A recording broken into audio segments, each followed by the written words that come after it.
Choreographer Jani master గురించి ప్రత్యేకంగా చెప్పాల్సిన అవసరం లేదు. గత కొన్ని నెలల నుంచి ఇతనికి దెబ్బ మీద దెబ్బ తగులుతుందనే చెప్పాలి. తాజాగా ఆయన మరో బిగ్ షాక్ తగిలింది. తెలుగు ఫిల్మ్ ఇండస్ట్రీలో ఉన్న ప్రముఖ కొరియోగ్రాఫర్లో జానీ ఒకరు. పలు సూపర్ హిట్ సాంగ్స్ కి కొరియోగ్రాఫర్ గా పనిచేసిన ఆయన ఢీ రియాలిటీ షోలో మంచి గుర్తింపు సాధించుకున్నారు. ఆ షోతోనే జానీ మాస్టర్ తనకంటూ కొంత ఫ్యాన్ బేస్ కూడా క్రియేట్ చేసుకున్నారని చెప్పాలి. ఇక ఆ తర్వాత జానీ మాస్టర్ తెలుగులోనే కాకుండా పాన్ ఇండియా స్థాయిలో గుర్తింపు సాధించుకున్నారు. తెలుగు, తమిళ భాషల్లో జానీ మాస్టర్ ఎన్నో పాటలకు కొరియోగ్రఫీ చేశారు. ముఖ్యంగా జానీ మాస్టర్ కొరియోగ్రఫీ చేసిన పాటల్లో రామ్ చరణ్ సాంగ్స్ బాగా హైలైట్ అయ్యాయి. సుకుమార్ దర్శకత్వంలో వచ్చిన రంగస్థలం సినిమా ఎంత పెద్ద హిట్ అయిందో ప్రత్యేకంగా చెప్పాల్సిన అవసరం లేదు. ఆ సినిమాలో జిగేల్ రాణి అనే పాటను కొరియోగ్రఫీ చేశాడు జానీ.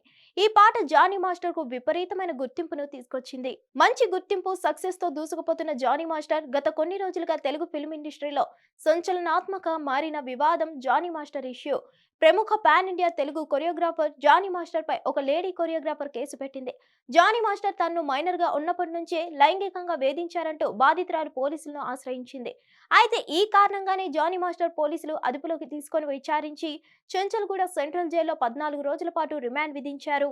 ఈ కేసు గురించి ఇంకా ఎలాంటి క్లారిటీ రాకముందే చాలా కీలకమైన అంశాలు చర్చలోకి వచ్చేస్తాయి. జానీ మాస్టర్ కేసుకు సంబంధించి ముఖ్యంగా దర్శకులు సుకుమార్, అల్లు అర్జున్ పేర్లు బయట వినిపించాయి. దీనికి కారణం సదరు బాధితురాలు పుష్ప 2 సినిమాకి పనిచేయడం. బాధితురాలికి అల్లు అర్జున్ సపోర్ట్ గా ఉంటారని, అలానే గీతా ఆర్ట్స్ లో జరగబోయే సినిమాలన్నిటికీ కూడా ఈమెకు అవకాశం కల్పిస్తారని కొన్ని కథనాలు వినిపించాయి.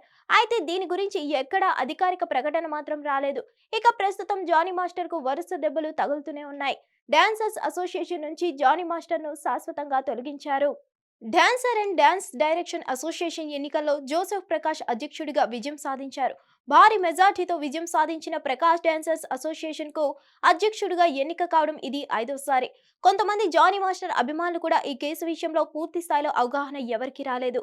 ఈ తరుణంలో జానీ మాస్టర్ ను డాన్సర్ అసోసియేషన్ తొలగించడం అనేది ఎంతవరకు కరెక్ట్ అనేది కొంతమంది అభిప్రాయం వ్యక్తం చేస్తున్నారు. హిట్ టీవీ యాప్ ని డౌన్లోడ్ చేసుకోండి. ఇందులో short news, live news, entertainment movies అన్ని అవైలబుల్ గా ఉన్నాయి. Please download Hit TV app. Hit TV app hit TV యాప్ని ఫ్రీగా డౌన్లోడ్ చేసుకోండి.